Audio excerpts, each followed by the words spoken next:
Hey, get on out of that waiting room, folks. Leave the Dr. Pepper behind. Nah, take it with you. Take it with you. Just scoop that 2-liter soda underneath your arm, Chandra. Everybody scoop up a brownie.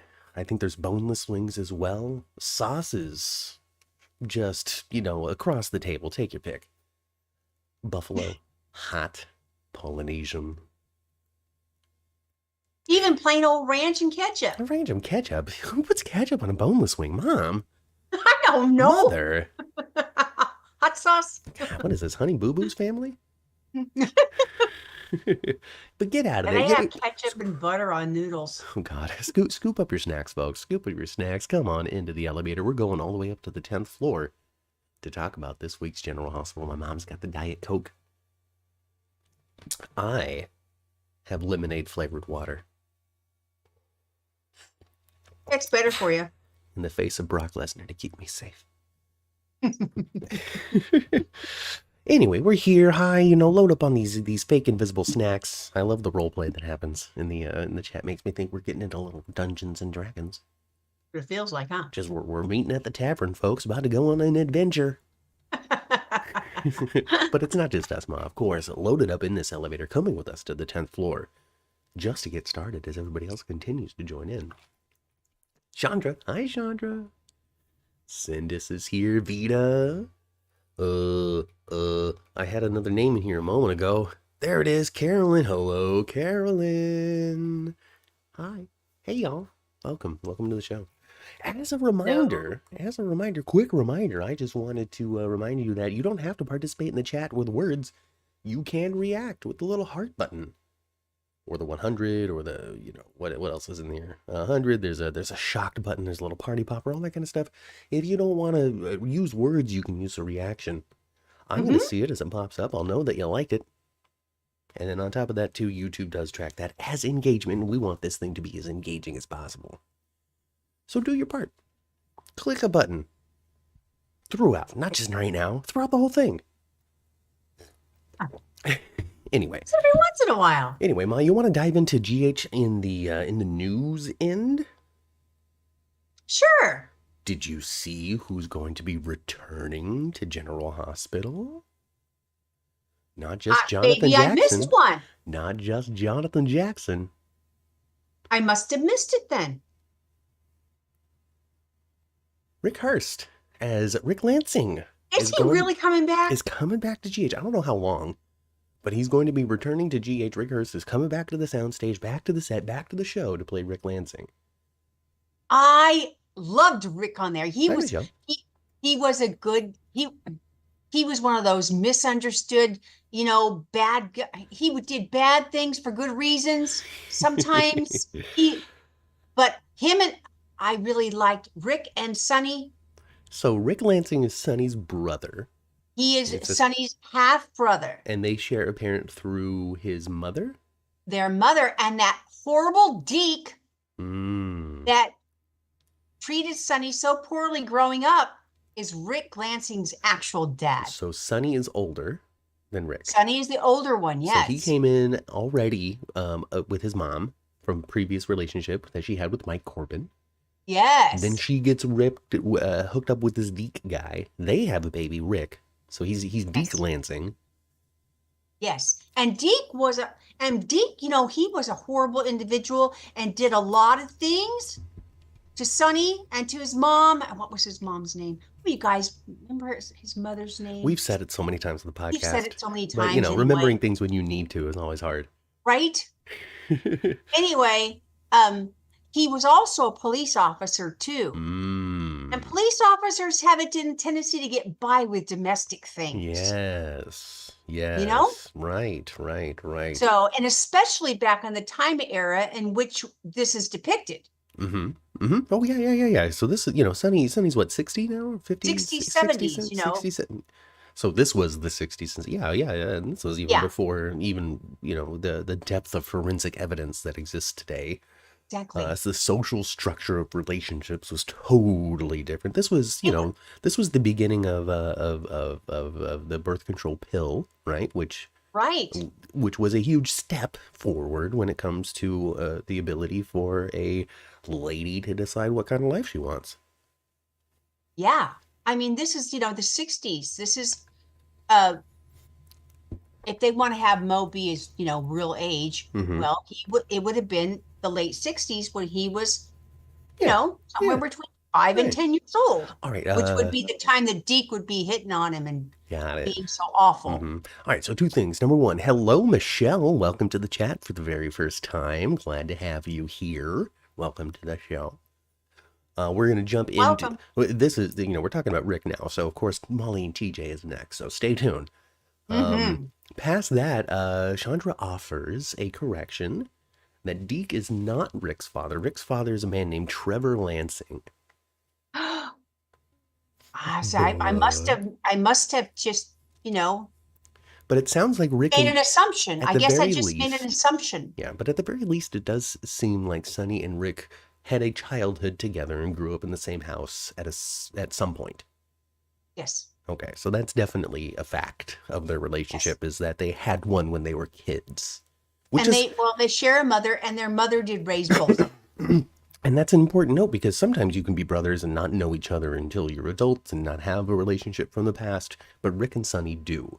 And they also have a relationship on the show, because this isn't the first time that Rick Lansing is going to be a part of it. He's Molly's dad. He had a relationship with Alexis. This man's been on the show. He's been involved. Oh, sure. He was married to he was married to Elizabeth. Mm-hmm. He did all kinds of crazy things too. And he also was law enforcement. No, he's an attorney. He's an attorney. Well, it's sort of law enforcement. Yeah, Rick is an law attorney. Involved. Yeah. Okay, all right. Okay, so Trevor Lansing is his father, but Deke was a bad influence on both of them, with Rick and Sonny having grown up at a certain point. I don't know how long, but they grew up together in Bensonhurst. So then he would know then the Cirillo family just as well as Sonny does. You would think so, but I don't know if that's the way they're going to spin it. But that's what it seems like that's the way it should be. He married Hayden, suggests Jason. So yeah, I mean, Rick's been super involved. Trevor raised him, and Rick was jealous of Sonny. Rick was jealous of Sonny, says Chandra. Mm-hmm. Okay, cool. I might have to pull up a Wikipedia article on Rick Lansing at some point to just remind myself, or at least teach myself, because I didn't watch it. It's not a reminder. I thought they didn't know each other until they grew up, says Michelle. See, okay, Michelle, welcome to the show. Don't come here for the news. Definitely don't come here for the news. We do our best here. But I promise in between podcasts to look up a little bit more about Rick Lansing, because really all I know about him is that he's Sonny's brother and that he's Molly's dad. Given the position that Sonny has in his life right now, and the oncoming custody battle and his issues with the medications and what's going on with Ava, plus Molly and her child stuff. GH loves to have they love to have a character have a child from brothers. Yes. They love to do that. Alexis did that. Yeah. Yeah. Oh, shoot. Even more memories coming in the chat. We'll get into those in a sec. And that's not the only example of that either. No. There's plenty of examples. I can't think of them off the top of my head right now. They'll come to me, though. Like Julian or something. Sam has babies. Yeah. Well. No. Oh, yeah. Even if she thought he was Jason at the time, but nope. He was exactly. But she has babies from brothers, too. Right. It's all over the place. Rick did a whole lot of mess, says Chandra. My favorite story was him locking Carly in the secret room. And that's something we've talked about on the podcast before. And Professor Angelus brought that up around here. Rick locking Carly in the room. I think Elizabeth was the one that found her in the panic room. Yes. Let her out. Rick even married Nina, says Chandra. So there's a connection there as well. I don't. That. Well, we don't remember every story. I don't. Oh my gosh. Jason and Drew by Sam reminds us. Yeah, Jason. Thank you so much. Oh, hey, Laura. Hello. Oh my goodness. When Carly was pregnant, if I remember right. Yes, that's when she was locked in. She was pregnant. She was starving. Thrown into that room for a long time. When she was pregnant with Morgan. Yes. Hello, Bosley. Because when she was when she had Jocelyn, she was always tormented when she was pregnant. When she was pregnant with Jocelyn, that's when Claudia was tormenting her. Mm-hmm. It's just nothing but torment while being pregnant. And then when she was pregnant with Morgan, that's when Rick was tormenting her. And then when she was pregnant with Donna had spina bifida, and that was very stressful. And also at the same time, Carly was older when she had that pregnancy and had to sit down a lot. Mm-hmm. I know Laura Wright does not want Carly to have any more children. I think that those Sonny and Carly, I think both of those actors are done with the kid plots, the baby plots at least. Michelle remembers these stories. That's good. I'm glad you remember them because I missed them. I'm glad you do because and like I said before, I have watched lots of General Hospital from the 70s going forward, but there has been blocks of time where I didn't and I can't give you a real example like, maybe I didn't watch in 1981. Right, I don't know. Right. You were busy living. You don't know what the date was. I was busy working and living and working and living right. and working and living. You just know what you've seen and what you haven't, and that's all good. I mean, my plate was full, you guys. I was raising Matt. Oh gosh, and I'm with a handful. That was half the handful my sister was. So he was not a handful. No, it was the easiest one. Really, just stayed in my room all the time. I think we're just pregnant with Morgan. Yeah, Laura, I think so too. Yeah. Rick's coming back is going to be juicy, and I agree with you, Chandra. I think it's going to come with all kinds. You know how I say, oh, you got to do so much when you bring back a character. With Rick, you don't really got to do anything. You kind of just slide him into the current conflict very easily. Oh my gosh, maybe Rick will actually help Sonny this time. With all, he needs somebody to testify for him, so maybe that's what it's leading up to. He desperately needs that, doesn't he? Yeah. But before we start talking about Sonny, I promise we're going to talk about TJ and Molly. Let's do it. But in order to talk about TJ and Molly, we got to talk about Blaze and Christina and Perez Hilton. Yeah. Which we finally got this week after weeks of buildup of audience anticipation online, in not a positive way. Perez Hilton shows up. They do the Perez Hilton interview. Christina and Blaze sitting across the couch, his name behind them as they chit chat and talk, talk show style. Which I guess is to be assumed is like streaming on YouTube or something. I don't think. What is it on the E network? Because this is big deal. They've named up Beyonce. They've talked about other big music stars that are current. We've got Perez Hilton. What else did they mention? They mentioned something. Gosh, it's escaping me now. Did I write it down? Probably not. But they mentioned something else that was like super mainstream. Like it was TMZ or I don't exactly remember. But I'm like, okay, so this is like big national headline. This is a Tom Cruise level story. It's supposed to be, right? Right, like Blaze is a major A-lister. So evidently Blaze is way more famous than they really have. I mean, they've shown us that she has an audience, but they have not shown us that she's a national star. Right, and this is kind of like really big national stardom. So you would think that she can't go to the mall, like how Elvis pretty much was locked into Graceland because he couldn't go anywhere. And Michael couldn't leave Neverland. Yeah. So we're talking like, big level stardom for Blaze. Well, I mean, I guess you can't cast 1,000 extras every time you have Blaze on screen, right? And then also where she's at is supposedly private-ish. Well, areas. They're supposed to be. I think what they're supposed to be depicting for us is her personal life, not her national, not her actual, career so much, but more her personal life is supposed to be what we're seeing. 'Cause she's at people's homes, and there's not going to be a mob of people at people's houses. Right. And then the Metro Court, that's supposed to be an exclusive place. And the reason why we get to see our favorite characters there all the time is because they're friends with Olivia and they're friends with Carly. And so they get the privilege of the pool without staying at the hotel. Is that the idea? Right. Or can just anybody go and chip in $5? I don't know. I think I don't think they have day pass for Metro Court pool. I don't think they do. However, I think that if you're in the know and you got, if you're in the circle, Yeah. you're okay. Yeah. Yeah. Yeah. Totally. Totally. They're talking about VCRs in the chat. What? VCRs? Need to catch the Days for Dummies replay? You sure do, Sandra. Check that out. It's on the YouTube channel. We also do what we do 9 a.m. on Sundays. If you didn't know, We were folks, goofy this morning. It was like we had something in our coffee. Goofy. Oh goodness. Sandra says she also missed out on GH because of life. So you're not alone in that, mother. Lawyer Rick will come to help Molly, says Michelle.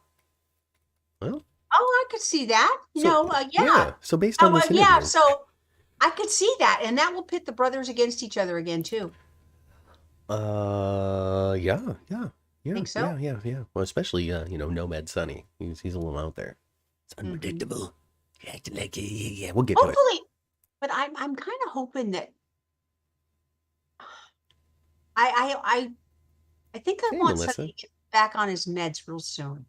Oh, that's coming. That's coming up soon. They're talking with, like, Scotty knows they talk about it too much. We're gonna get to it. We got to finish this Perez Hilton talk. Okay. All right. So the content of the interview itself. Social media is unhappy with it, but social media is unhappy with everything.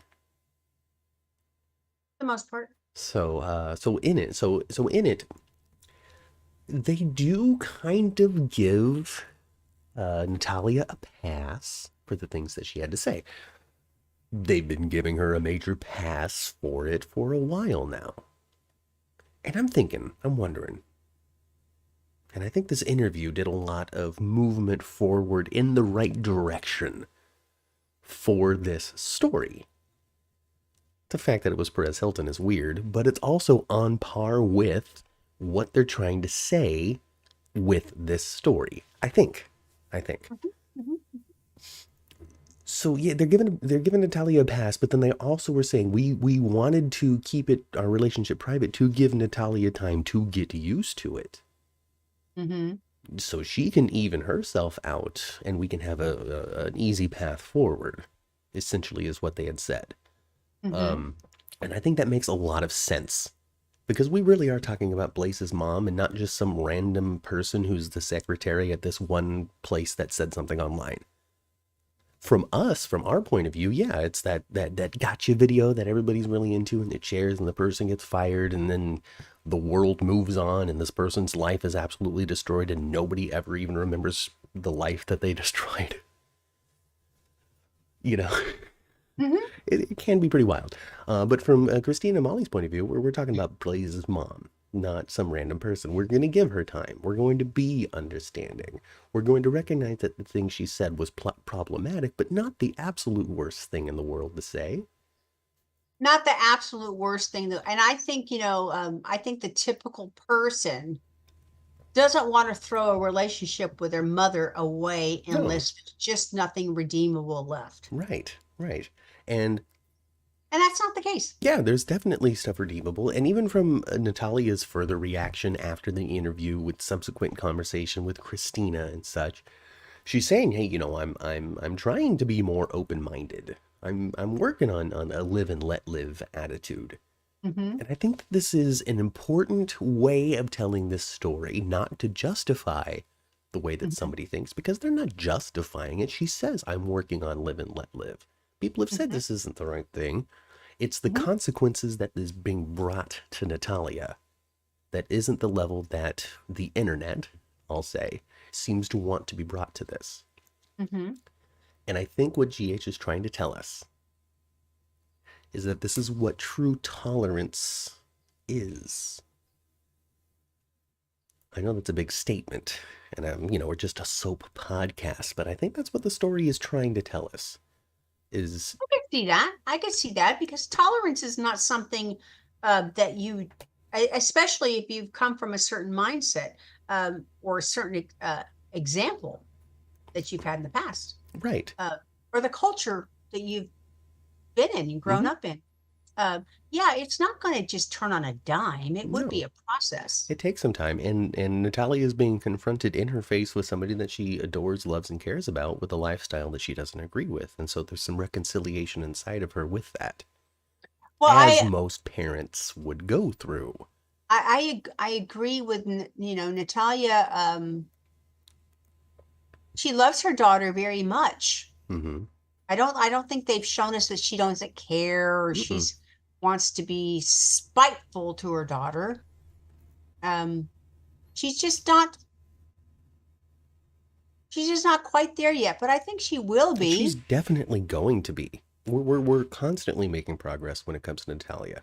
I remember Hmm. just a couple of weeks ago her listening to the recording back that was shared in the Invader and her facial reaction of hearing her voice say those things. Hmm. Where if maybe she heard somebody else say those things, she somewhere inside her she go, yeah. But outwardly she may be like, ooh, that sounds gross. Yeah, it sounded different when it was audible in the in Yeah. When you sometimes you need to yeah, hear it. So I yeah. think that we've been making steps forward. I think that the point of this story is showing what tolerance could and should look like. It's what reaching across the aisle looks like, so to speak, where Hmm. people don't exactly see eye to eye on something, but if it's not damaging and destructive, then live and let live. Exactly. Sometimes it's hard to get there. Sometimes it's hard to get there, and there's But a I tell you what, if you can get there, it sure is freeing. it is, it is, and then on top of that too,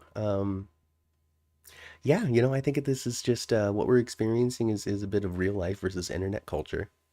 Because the internet culture wants uh, Hmm. extreme reactions to Hmm. things at all times, and I think that this is a little more true to life, a little more true to. I mean, it's exaggerated, of course, but it's a little more closer to the pulse of reality than a Hmm. complete obliteration of somebody's life. But plus, when it comes to a plot and a story and a drama and something that's on 5 days a week, okay, everybody hates Natalia and she leaves. Okay, what's the point of even having the character on there? There's certainly no What was the reason to get point of this people to root for story? that. What was the point of the story? So she can come in and be wrong and be run out of town? Like, is that the satisfying conclusion for a daytime drama that you're looking for? I don't think so. I don't think that would be a satisfying conclusion. So, I don't think so either. you got to exaggerate and forgive and have levels and detail. And we got a lot of detail on that stuff this week. And I really like it when a soap does slow down a little bit and give their characters a chance to be on a lot and do different things that pushes their story forward. Hmm. And we got a lot of that this week. And I got to give compliments to the organization of that. It's like, really, I understand that there's a lot of people out there that are disenfranchised, but they kept a lot more viewers than they lost. Sure. So that's also a perspective. Remember, when you see a statistic like that, and I hope Chandra agrees with me on this, because I like Chandra when she agrees with me. I like her when she disagrees with me too, let me be clear. But, oh no, I've lost my point. No, Chandra, just say yes. Yes, Matt, you're right. Oh, But goodness. I like the way they're depicting this too, Matt. I think it's a little more true to life than Mhm. it isn't. Sometimes it Uh, takes time, and people need a chance to learn. And also, on top of that, remember, every character in this story has been canceled by the general public. hmm. Blaze has been, Christina has been, Natalia has been, and this is them trying to get back on track. Hmm. Hmm. Hmm. There's no one looking like a shiny penny right now. No, nobody's looking like a shiny penny. Nobody is. Nobody is. Let me scroll up. Hi, Melissa. I think I said that already. Oh goodness. If Molly's eggs were not viable, then they should have tried to freeze them. Oh, I don't know how to fix them. I don't know how endometriosis reacts to when it comes to the vitality of eggs. Either. Cinda says, I don't think that this interview was necessary at all. This is the 21st century. They didn't advertise their relationship, and they didn't hide it either. And that was kind of what they covered a little bit. They're like, well, she was going to come out. We just weren't super open with it. But it's not like we were hiding it from anybody, our friends or family. Everybody knew. It's just we didn't show up on the cover of People magazine about it. That's true. That's true. But I do remember, and they didn't really show us that this was not happening anymore. Mm-hmm. They didn't show us it was happening either, but they didn't show us it wasn't happening anymore. Do you remember when I think it was holiday time and Blaze kind of like slapped away her hand? Yeah, almost like let go of her arm crook or something like that in public. Yeah. Yeah, there was a little bit of that. It was a long time ago. So yeah, eh, you know, eh. Also at the same time, from another point of view, there's all kinds of celebrity couples out there that aren't trying to get pictured having PDA. Yes, there is. So, I Sure. remember my point. Whenever you see a statistic that's negative, oh man, they shed 25% of their profit. They shed 25% of their viewers, or only 70, only 52% of the world has ever heard of this particular character or something like that. Flip it on its head. Oh, if only 52% of people have heard of Sonny Corinthos or haven't heard of Sonny Corinthos, then that means that 48% of people have. And that's big. It's huge. So to flip a statistic on its head and see if it shines a little brighter. That's the whole point. Anyway. So yeah, I guess there was a couple of moments here and there where there was a little bit. I remember the conversation. Hey, you let go of my hand. What's going on with that? Oh, it's just nerves, anxiety. I don't know if we're ready to be out and let everybody know. And that's kind of the same thing. Somebody takes a picture of that. Now you're on TMZ. Now you're on the cover of the Inquirer, if that's still a magazine. They were trying to avoid that kind of stuff. So, logically, it makes sense. Is it the most interesting and engaging soap story of all time? Absolutely not. Mm-mm. No. Is it the best thing that's on General Hospital right now? Far from it. But does it track? Yes. Does it make sense to me? Yes. Is it fine? Yes. Are they telling a horrible story and teaching people to be bad? No. Mm-mm. Are they justifying villainy? No. I think in the long run, the arc is trying to show acceptance, equality, real acceptance, and that's accepting a differing opinion. Yes. And finding a common ground. And not everybody's life looks the same. Chandra says that figures lie and liars figure. Make the numbers work for you. Sandra says that she expects more Natalia backstory and also her son Eloy. And yeah, I think that's going to come as well. I think we're going to be entering the next stage of this story, especially when the battle over this baby really starts. Sure, there is going to be a battle over this baby. Because what I think is going to solidify Natalia's new point of view, a new live and let live life, is going to be lying on the side of Blaze and Christina to be like, well, maybe Christina should keep this child. Or we'll continue to get villainous Natalia where she's on the other side because she likes Sonny. But then again, Sonny's probably going to be on Christina's side as well. I think so too. And I think that maybe they'll wind up being a couple because they are on the same side. Yes. Chandra says that some cultures are more accepting than others, and GH is showing that. Absolutely. It's worldly, everybody. It's worldly. Hey, Jason. Jason says, Christina tried to do a reality show called Mob Princess. She was an internet star for a bit. Well, there you go. Blaze in a lesbian relationship with Mob Princess Christina Corinthos Davis. That's a scandal. Oh, gosh. But moving on to I think the writing's pretty much on the wall. Natalia will come to her senses. I think she will advocate for her daughter and her daughter-in-law. Yeah. I think it would be kind of cool, actually, to have them get married. Yeah, she'll have them actually get married on GH. And I don't think there has been a marriage that looks like theirs yet on GH. I don't know, but maybe we'll get it. We did have one on AMC though. Yes. Remember? Yeah, Bianca and her lady friend there from oh gosh, was it no. Well, she's currently playing Ava. Oh yeah, was it? It was her. Yeah, it was it was her. Tamara Braun. Tamara Braun. Yeah. Different Ava, yeah. Different Ava. Yes, not our Ava. Days Not Ava. our Ava, no. Because soap names proliferate. Yeah, they do actually. They really do. I remember when Rosie and Ellen each chose they were both ready to come out publicly. Hence, Blaze chose her time. Says Michelle. Mm-hmm. And yeah. Those are a little bit older of examples from a different time in which it was a little more damaging to your career. Right. But yeah, Ellen lost her sitcom, had to do a big comeback, and then she became just the queen of nice and lost that crown. And then Rosie O'Donnell, it was pretty, I think, for most adults when Rosie O'Donnell was on, it was fairly not surprising when she came out, you know? No, we were just, I think back in the day when Rosie, especially when she had her daytime talk show and stuff, we were just happy to be in closet with her. You know, You're just we just adorable. we were. But yeah, they chose their, especially Rosie. Rosie chose her time. Ellen chose her time as well. Ellen, you know, blasted doors open for people. Can't forget that, you know, however it wound up for her and whatever controversies that might be attached to her name, she did open up a lot of doors for the LGBTQIA plus community and their openness in Hollywood. When things fell apart with Ellen, it didn't have anything to do with her being a lesbian. Not now, now it's because she was mean. I was talking about before when she lost her sitcom. Yes, she lost her sitcom, and that was not fair. That was not right. Yeah.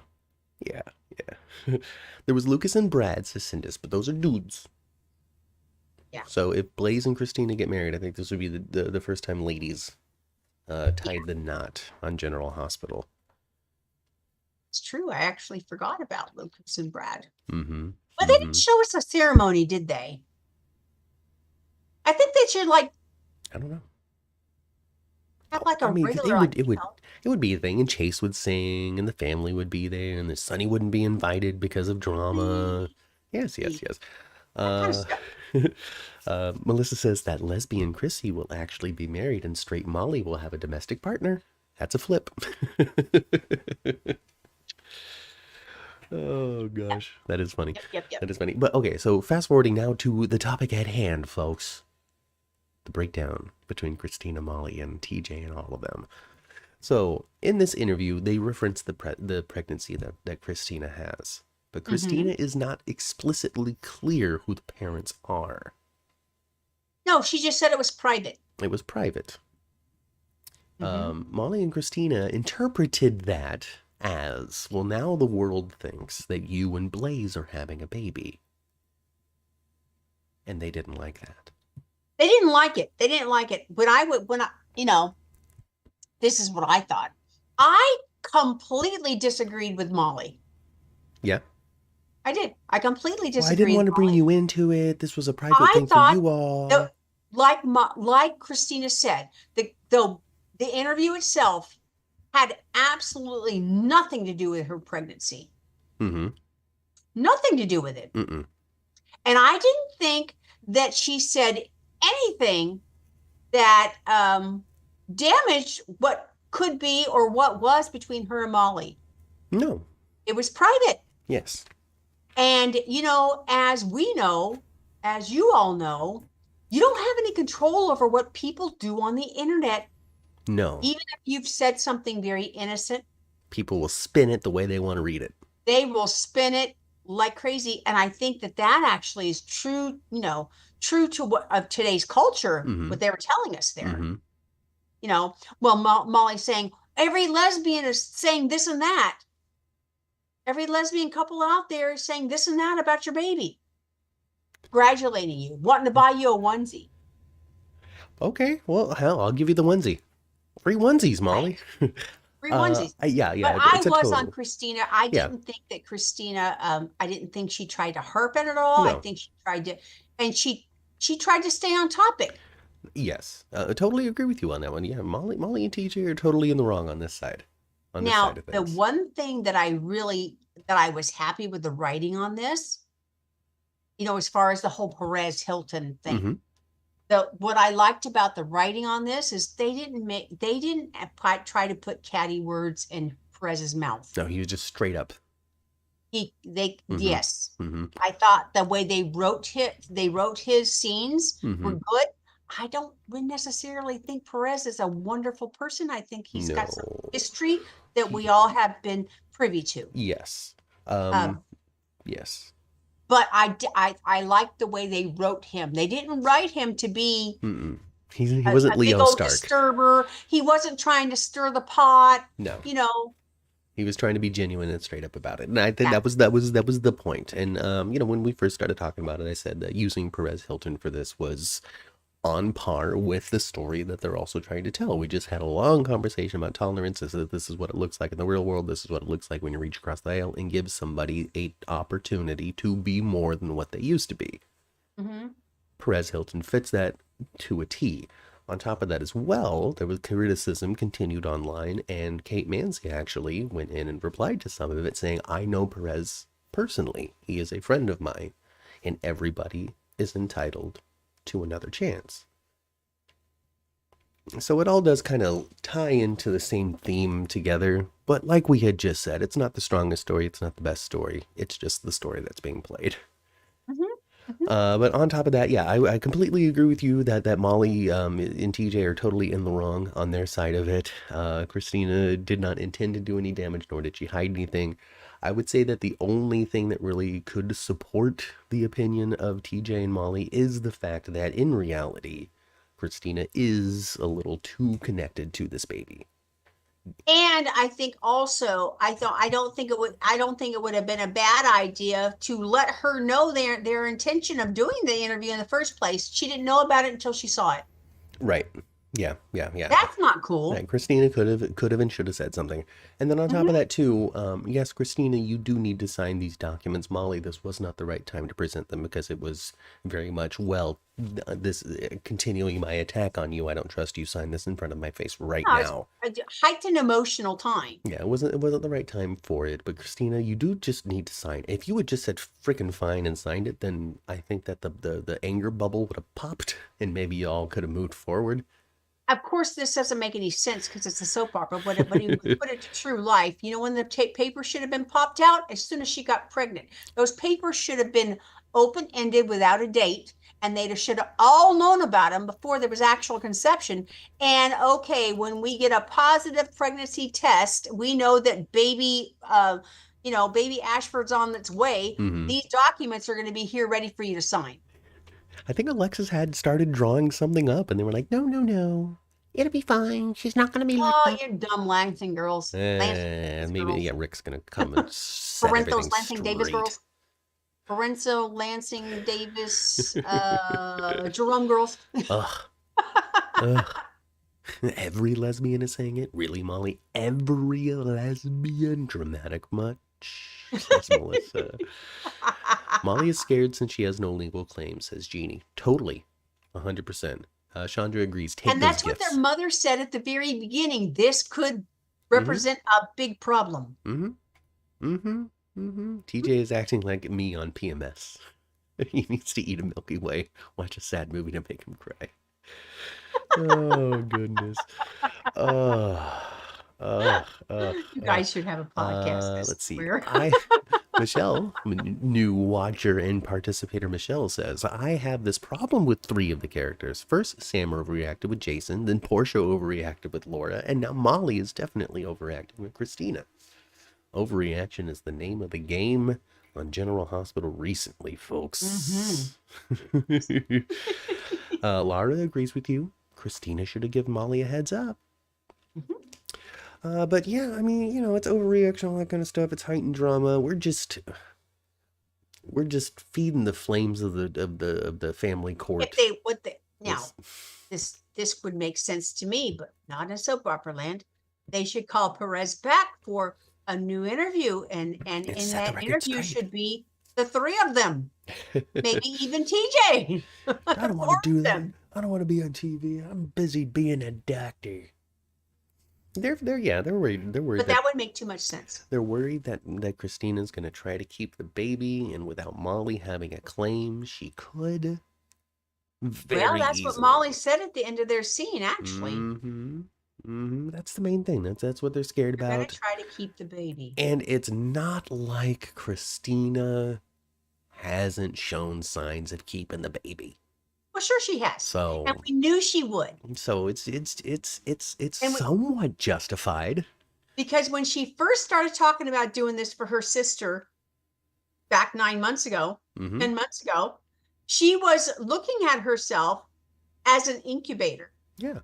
And now she has a bond with the baby because it grew in her womb. Yeah. She didn't know what she was getting into, or just like her mom and her sister told her.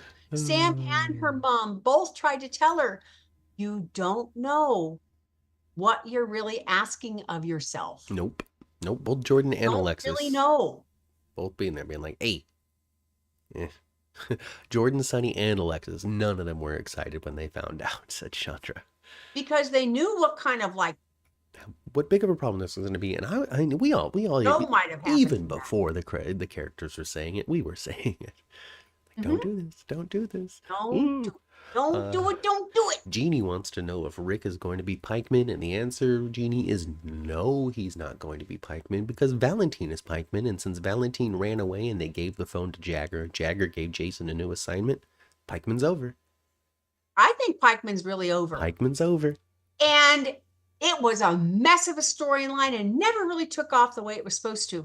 Nope. It was a mess. So they turned it into an exit for Valentine. For over a year. Didn't we listen about Pikeman for over a year? Oh, yeah. It was like 2 years. Dex getting the footage was about Pikeman. Yeah.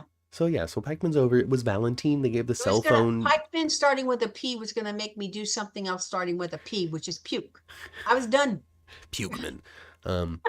So with the cell phone evidence that was given to Anna and then in turn given to Jagger, or Anna was given to Jason who gave it to Jagger, they know it's Valentine. Valentine is Pikeman. And then with Jack Brennan now being scrubbed from the record, there's the end of their second road of Pikeman. So yeah, Pikeman's done. Pikeman's done, and I don't know what to think of Brennan being missing. I think perhaps Valentine's trying to make him disappear. I have no clue what's going on with that, but he's going to show up at some point. I don't know, because I thought, oh, well, since Carly's going to be doing this prison thing, it's going to be time for her to hang out with Jack. But no, he's not there anymore. He's not there anymore. And what kind of influential, sneaky person can scrub every Brennan? record? I know of one character that's on the show right now that can do it. Spinelli can do it. And his name is Damian Spinelli. But if they aren't going the Spinelli route, which they probably aren't, then it was likely Valentine continuing to use his connections because they know who Pikeman is, but they haven't busted Pikeman. Right. But now Jason doesn't have to figure out who Pikeman is because they know who it is. So that assignment is over. The Pikeman story and the phone's gone. Is gone. Yeah, Valentine is gone for now. Yeah, for now. No, but Rick's not going to step in and actually be Pikeman, actually be the man behind. No. What he's going to come in, he's going to turn some personal screws. Is what I think. I don't think he's going to be attached to some sort of overarching criminal enterprise or ongoing West Coast mob story. No. He's coming in to be on Molly's side, to be a problem for Sonny, to be, I don't know, maybe knocking on Elizabeth's door because he likes her. I don't know. I don't know exactly. Now, there's been a couple of mystery phone calls from people in the last few weeks, hasn't there? Has there? I think most of those have been resolved. Okay. You know, Valentine calling orders and picking up on the Jack Brennan, and then Michael making a call, but it's really trying to get McConkey to help Carly. Yeah. And then he made a call as well to get the Q workers to show up to Drew's rally. I think Brennan will help Carly, and her evidence is going to be missing as well, along with his files. I don't know. I really don't know. It'd be pretty interesting though. Because Brennan got something for Carly a little bit. He liked her a lot. Maybe. So if he does show back up, there might be some kind of Carly thing with him. Because, man, this whole Carly Jason thing is a slow burn. We're not going to get kissy face Carly Jason for a long time. Unless they have to get married so he doesn't testify against her. Maybe something like that. I don't know, because folks, Carly did not count to 10. And that is our cover photo for the week, is her giving herself over to Jagger in front of the world. In front of the world. And she didn't even I think in a way she kind of tried to think, well, I didn't really give myself up. I just antagonized the heck out of him until he arrested me anyway. She's like, oh, well, you think I did it? Well, I'm here. I'm here. Take me. Yeah, it wasn't like I did it. It was me. That's my voice on the tape. I run the mafia. But I do think that this whole thing with Carly being in jail and whatnot, and now Sonny knowing the truth of why Jason did what he did with the FBI. Mm-hmm. Because that's all out on the think- table now. Yes, I think it's the beginning of Jason and Sonny being on the same page again. Yeah. I mean, even Jason was like, I want to still work for Sonny last week. So, yeah. We got to get rid of the Ava. Once we get rid of the Ava of it all them crazy kids can come back together and be one happy family. Kate's want to kiss on Ava? Come on. He's just a man. I'm ready for actually, he hasn't landed real well for me. I'm ready for Jagger John to go. He had a really good start, but then, we talked about and described over the last couple of weeks, we couldn't get a consistent vision behind the scenes at General Hospital for long enough due to a bunch of writer turmoil to really settle into what it is that Pikeman was, to settle into what it is that Jagger was about. Because he was like really dedicated and aimed towards Sonny, and then it swung greatly over to Pikeman. And now it's swung all the way back to Sonny, where even Jason is like, well, this was all about Sonny the whole time. It's never about Pikeman. So, we just have too much inconsistency. And other characters have faced that, but then the characters are just not seen after a minute. Like there was terrible inconsistency with Cyrus, and we just don't see him anymore. I wish we would, but no, we don't. I hope that he's still popping up pretty soon, because he did take that picture seemingly on set with John Lindstrom a couple of weeks ago. Yeah, hope so. I hope so. Chandra says, well, Jagger's been in town for several months. He got lonely. I guess he did, huh? Carly wasn't kissy facing him like he wanted, so he found somebody else. No. I don't think Carly's ever going to kissy face on Jagger. No, now she's mad at him. I thought we were friends. Not anymore. Get out of my hotel. That's why your key doesn't work. And Sonny had a great time. Sonny had a great time telling somebody that too, huh? Yeah. Sonny, Carly done kicked him out. Gotta kick him out. I love it. Let to see it. Yeah. I wonder who wore the wire. So Sean, maybe that's why Cyrus is coming back. Yeah. Yes. Jagger does. Let's see. All Jagger does is enter various rooms, dress in a nice suit, and make demands and leveling threats. Right? It's true. It's that inconsistency. We really didn't get the core of what Jagger was really up to, what he really wanted. He just became antagonizing cop. Yeah. And I want them to, if they're going to keep Jagger around at all, bring this kid home. Bring Stone. They keep on talking about his son. Bring Stone. Little Stone, right? Yeah. Yes. Oh, they were filming a movie. Cyrus, but Jeff Kober was busy on a movie set. Well, there we go. They weren't even at GH. Yeah. All right. Oh, that makes me happy and sad at the same time. Well, movies end, so it's not a series pickup where he has to leave a lot. Oh, I'm just glad they were doing that different kind of work. That's all. Yeah, it's good. It's good. Yeah. Now Cyrus is Lucky's uncle. Oh my gosh. Sure is. The Spencer family. Wait for Jonathan to show back up. The Gray family. Do we know? We don't know yet. Well, I know August, but August what? I don't know. It's July 28th though, so August is a sneeze away. I know. And August 1st is what? Thursday? Wednesday? It's Thursday. The announcement came out 2 weeks ago? Mm-hmm. And they're not going to announce that. They'll announce that after he's been on set. Right. So, excuse me. So, any day now. Yeah, they don't announce it they don't announce it so far away from first air date that you get frustrated. No. And the reason why Steve Burton didn't show up faster is because they reworked his story. Because the original Chris and Dan plan was thrown out the window, and Mulcahy and Cordy put together a quick replacement for that, which delayed Steve Burton's return. It makes me so curious. What was it that they jumped? From my understanding, a Morgan return. A Morgan? But Morgan, from my understanding, Morgan may have been involved deeply in the Pikeman situation. Uh-huh. And his life had been terrible the last couple of years.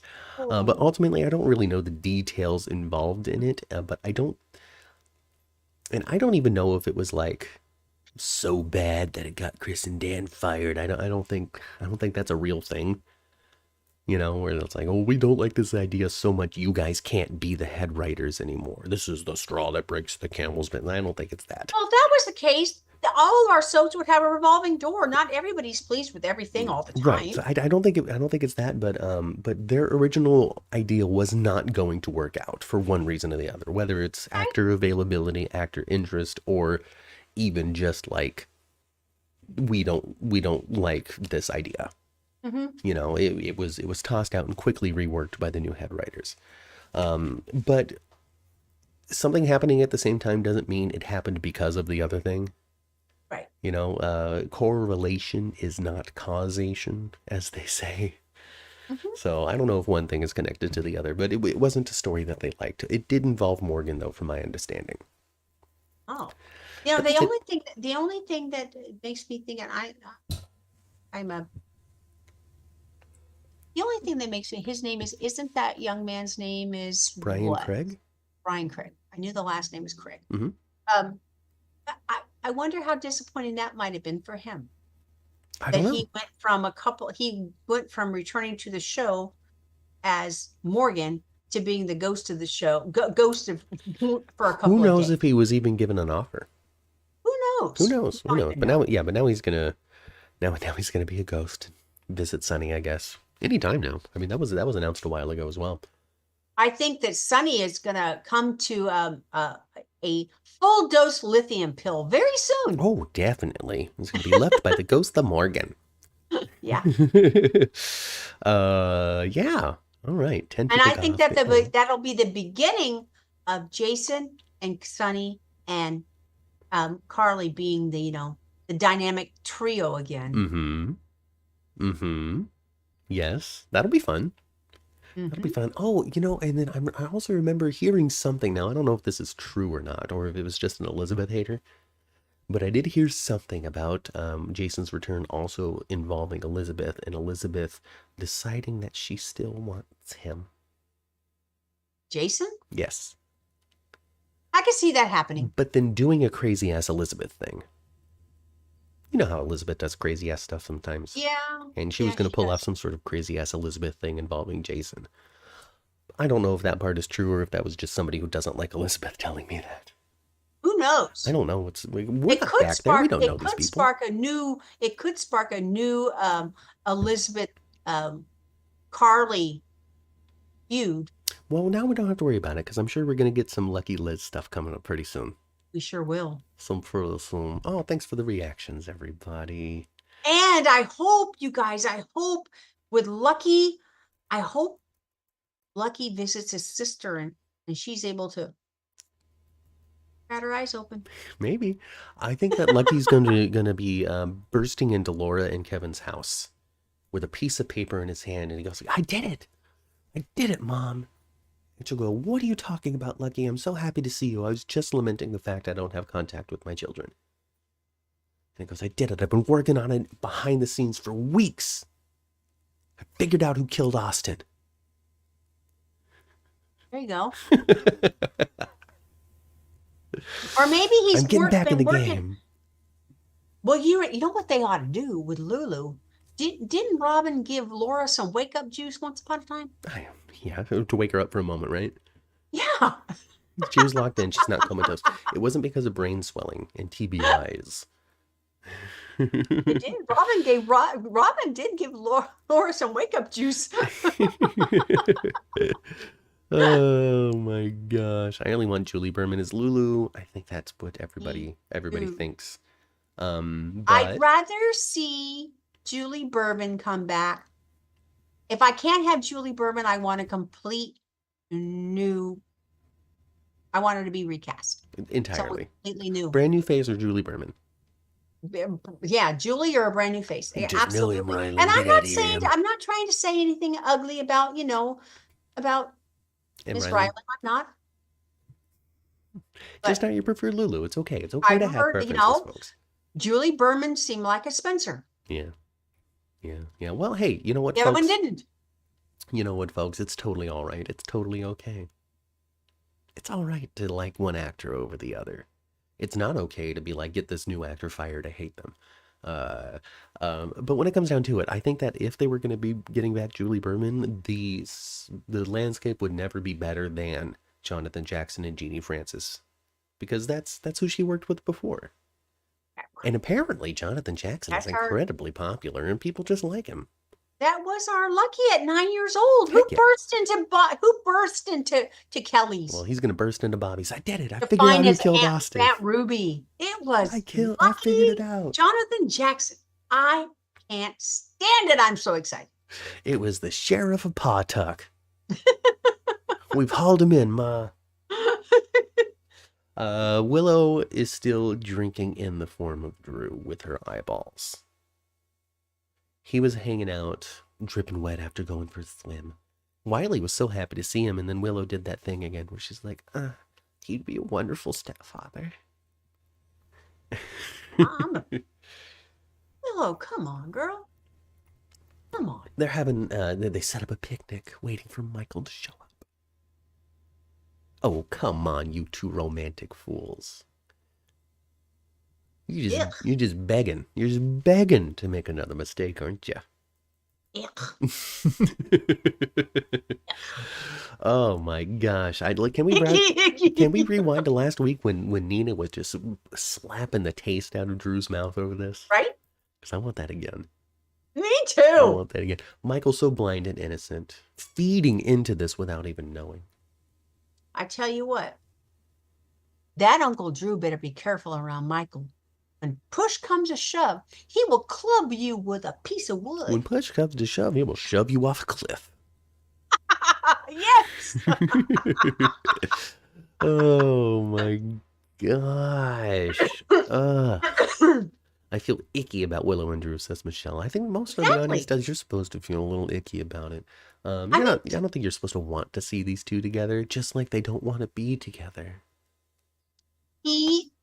Drew is her children's great uncle.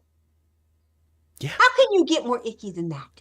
Well, you know, I mean, love is love is love is love, and sometimes you just can't control your loins. Sometimes you're just magnetically drawn to each other. But there ain't no love there. We know that. Well, between Willow and Drew, there is. Between Nina and Drew. Love. No, well, Not kind of that. no, there's Ma. The point. I think the point is that they have soft love feelings for each other.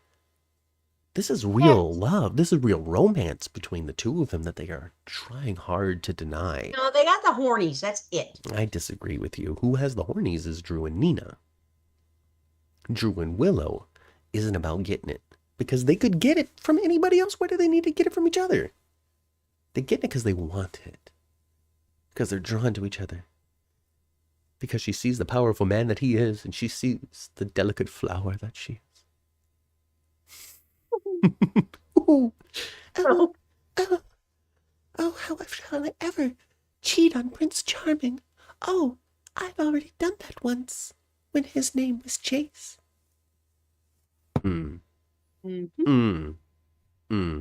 I will admit I drool over Drew, says Laura. It's not going to end well. No, of course not. Of course not. Michael is acting like the old naive Willow. He is acting like the innocent, delicate little blade of grass that's about to get stepped on. Absolutely. He's unintentionally feeding into this. Talking up Drew. Yes. Encouraging the PSAs and the late night meetings and the campaign and the yada yada. Oh yes. And he's even over at Nina's making up with her and stuff. Of course he does have a motive. Well, yeah, he wants to get in touch with McConkey. Yes, help his mother. I see how you light up when you talk about the campaign. Goodness, oh, Michael, you are going to be very upset. And now that you're vindictive, Michael, and not sweet young Michael, yeah, it's not going to be good for Willow and Drew. No, it's got a quarter-made nonsense is about to ensue. Oh yes, and Michael was talking about protecting Drew's campaign. From the Sonny situation. Yes. And so, keeping Drew's campaign okay is on his mind. So what does that mean when he comes across this information and can absolutely ruin it? by divorcing Willow over her affair with Drew. Mm-hmm. Oh boy. Oh boy, the tension is coming, Ma. It's on the horizon in a dark cloud. You can see it coalescing. It's flying our way. It's probably going to be here before you know it. I think so too. And I really am enjoying this Cameron Matheson. You know, I like him so much better when he's got a little less, oh boy, let's go, little less of that. Oh, I'm Mickey Mouse. Ha. Someone suggested to send us that Willow is behaving this way because of PTSD from Dawn of Day. Maybe. I think that we're enough distance away from Dawn of Day for it to not matter in Willow's choices anymore. Just from a soap timeline I think thing. so. I think so too. I think so too. But you know what? Who will use the Dawn of Day situation? Molly eventually. How susceptible her sister is to all that kind of nonsense. I mean, probably. I don't think it's going to come up Willow's thing. And then when it comes to PTSD from Dawn of Day, I think that as a narrative plot beat, we rely on PTSD far too much. Yeah, I think so. Because it's a very serious condition that affects a lot of people over some of the traumatic things that's happened in their life. But also at the same time, PTSD doesn't happen to every single person on the planet. No. So even people who have been through traumatic, tough things don't walk away with PTSD. And I think that attributing PTSD to, I mean, Dawn of Day would be appropriate. I'm not talking about this particular story, but there are other times where people are like, oh my God, they burnt my steak. I have PTSD. Like, whoa, folks. Let's take a back. Those folks are being flippant more than they are being. Yeah, so let's, so I think that we should, as storytellers out there in the world, we need to re-narrow the PTSD scope a little bit and treat it a little bit more seriously than, well, I'm having an affair with this politician because of how I was treated at Dawn of Day. I don't think that's the right story for that type of thing. I don't think so either. Plus, then we're like, oh, so then now you have to deal with the internet reaction of, oh, so now life experiences make women into sluts. Like, now she doesn't have a choice. Like, I don't know. Melissa says, yes, Willow is used to charismatic older men and being in a sexual relationship with them, as that it was her first experience in one of those relationships. It's part of her PTSD. Drew's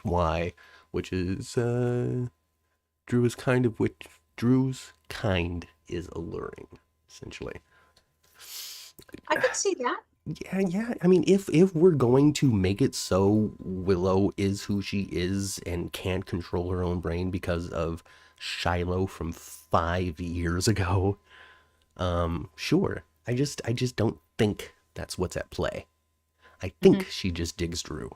And it has nothing to do with the influence from her past. As much as we want every single story to bleed into the next and for this to be a genuine, true flowing of someone's life where this leads into this, it leads into this, leads into this, it's just not that, they had the Dawn of Day story, and then they had the Chase story, and then they had the Michael story, and now they're going to have the Drew story, and it's not necessarily a flow. What I do think is going to happen is Drew is not going to win any kind of election. I don't think so. Yeah, this is likely going to fall apart at the last hour, isn't it? And he'll lose. Yes. Post-traumatic maybe steak not even disorder. Get to election. Oh, Melissa. Maybe not even get to election day. Yeah, he might have to pull out. And his running mate will have to step in. Post-traumatic steak disorder, says Melissa. That's an important topic. We must treat it with care. Oh my gosh. Ugh. Who's going to what? Who's going on Zoom? Willow and Michael need the excitement, says Boslini. And you're absolutely right, Boslini. They absolutely need some conflict. Both Michael and Willow have experienced boxcar, says Sindus. He might understand if that's what's causing his wife's conflict. Yeah, again, if that's where we're going with it, if that's the reason why Willow's making her choices, then yeah, let's go into it. Let's examine it. Let's get into it deep and make it real and talk about some real stuff. But if it's just going to be, oh, well, I think he's hot because I've been traumatized by Shiloh, that's not good. That's not as deep. That's not where it needs to be. if that's where it's going. I agree. So anyway, Melissa says, if you mess up my steak, we're not okay. Ava Jagger kissing. Ava tells Scotty everything. That now Scotty has some information that he doesn't necessarily want. What's Scotty gonna do with that? Be somebody she can talk to, I guess. Because both Sonny and Ava are fairly alone. She got a little Jagger, he's got a little Natalia. They're both not necessarily good people, so and Jagger said, when he was going to come back and see her again, and she was very receptive to his return. Picking up where they left off. Oh yes. And then gosh, because both Sonny and Ava have gone to Nina to try to recruit them for their corners in this coming custody battle. Nina a little bit more on Sonny's side.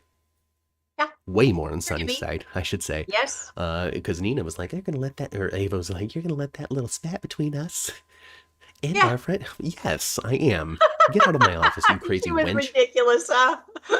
Just get out of here. She was ridiculous. Ava's going to lose custody of Avery. Oh, yeah. I do think so. Oh, yeah. No, but I think his whole medication thing will get straightened out. Yes, his medication's going to get straightened out. The pharmacist will come. I don't know exactly how it's going to go down. I wouldn't be surprised if a pharmacy wound up there. Well, also this week, Michael was like, hey, man, you only say this stuff when you are not taking your medicine. You only talk to me like this when you are at 0% lithium, father. Yeah, I'm taking my medicine. Get it. So that's what he keeps on saying to everybody. So now there's another. Now there's Carly. Now there's Jason. Now there's Michael. All of them going, you're not acting right, father. But also, like, Michael reacted and he left and he was angry at what his dad said. But then there was also, you can see that layer, and good job, Chad Duell. Because you can see that layer of, I'm not going to internalize the thing that dad just said to me. I'm not going to take really going on. I'm not going to take what he said to me as what he really thinks. This isn't the truth of his mind. But I am getting out of here. Because F that. Tell you what. We won't at all go into detail, but the bipolar story that they're telling of Sonny right now and the way he's actually behaving, boy, it's true to life. Yeah. Well, no wonder Maurice needed to take a little bit of a break. It really is. Yeah. Cinda says, I love Michael. He's got a temper, but I've always had a crush on him. Melissa's just waiting for him to throw his first glass. Right? We have seen Chad, I think in the last few years, we've watched Chad grow up.